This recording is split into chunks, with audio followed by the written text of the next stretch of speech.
Today we're at the beautiful Paddington hotels, and I have the pleasure to sit down and discuss with Mr. Tassos Moros, who's the owner of the hotels, George Moros, who's the finance director, and Nondas Duridas, who is actually the operations manager, taking care of the 3 properties.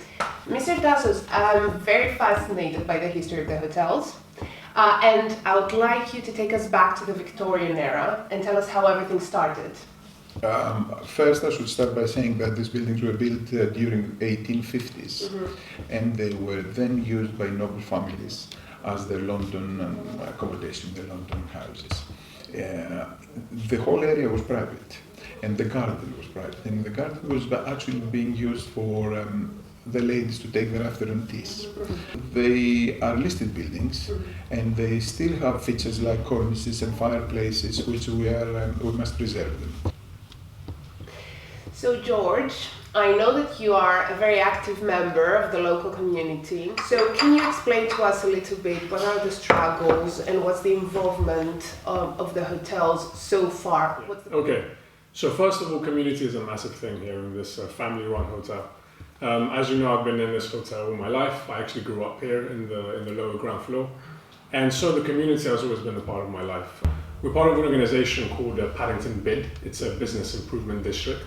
It's actually called Paddington Now. It brings all the businesses together to discuss about issues concerning the environment, recycling, getting rid of crime. And apart from all of those kind of issues, we also try to engage the community. So we have concerts happening in Norfolk Square 3 times a year in August, July, June. And it's fantastic. We have a nice day off. We have the Spice Girls coming in, not the real Spice Girls, but performance groups. What I'm proud of with Paddington, I can say Paddington is a family community and a business community at the same time. And you also touched on the recycling point, which is really interesting because I know, Nondas, that in the hotel you follow a lot of green different approaches in order to save energy, to recycle, to encourage your guests also to do so. So can you elaborate a bit on that? So we have some procedures in place. We do recycle. Through the Paddington BID, we're taking part in a very broad recycling scheme. So majority of our waste ends up in recycling. Now, besides that, we also take care of energy conservation. We've been working together with a company that's called Considerate, and they're giving us consultation. We are trying to do things for Paddington as well. I don't know if you've noticed all the vegetation in the area and the extra plants that have happened the last 3 years. It wasn't like that before that. And I would say the most important part is our staff training, regular training for all the staff, as well as new staff training to our standards and our culture in this part. And besides being a trend, I think that also guests start appreciating more and more hotels that embrace green strategies in general. Definitely, And it is a selling point. People become more aware of the environment with all this publicity which has taken place. We all know the effects of the CO2. We all know how different countries have approached the issue. But at the end of the day, I think every one of us has a duty to do a little bit for the environment, and the impact will be substantial for all.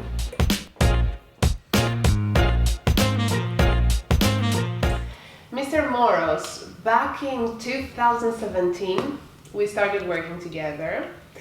And I'm wondering, what was this turning point that convinced you that, yes, maybe it's time for us to take on board a marketing agency like us? The rising of social media was such that could not be ignored.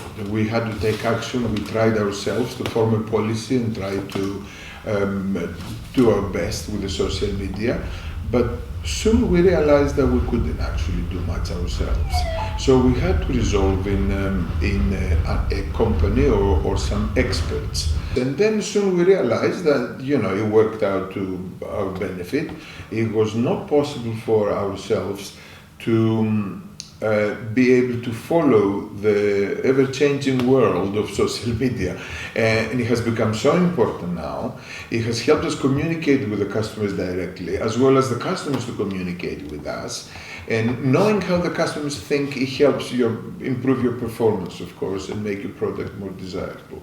Mm-hmm. From our perspective, I can definitely say that it has been a journey, and it's always very important to us to see how a hotel and an account is evolving in the online world when you invest time on it, because we have a relationship now for 3 years. I remember how we started and the point that we've reached now, and how this continues growing and growing, introducing new things.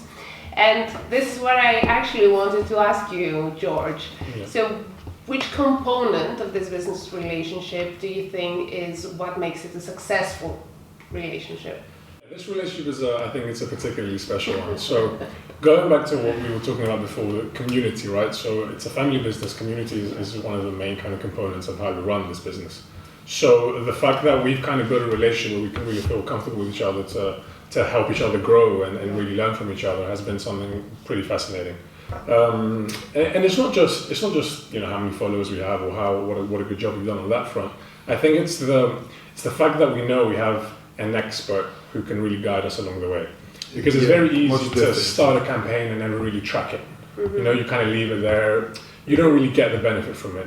When you know someone is there to begin it, to bring the initiative, to run it, and then to also trace back and learn from it, I think that's when social media and digital marketing becomes interesting, because otherwise it's just money spent put in the trash. So when you can really monitor and track it, it frees up our time, and it's dedicated to someone who's a specialist. First of all, I really appreciate that you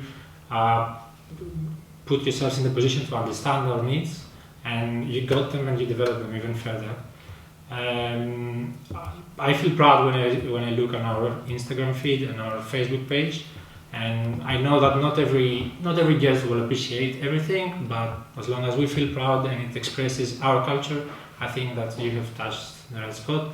So if I had to choose only 3 words, I would say that Mr.Highline is very forward-thinking, it's very tasteful, and it's as well reliable. And I think the reliable is a very interesting point, because if life gets busy, life gets really busy, and if we don't look at the social media for a week or two because life gets in the way, we know that you'll be there, we know that you'll be posting, you'll be replying, you'll be taking care of our digital brand.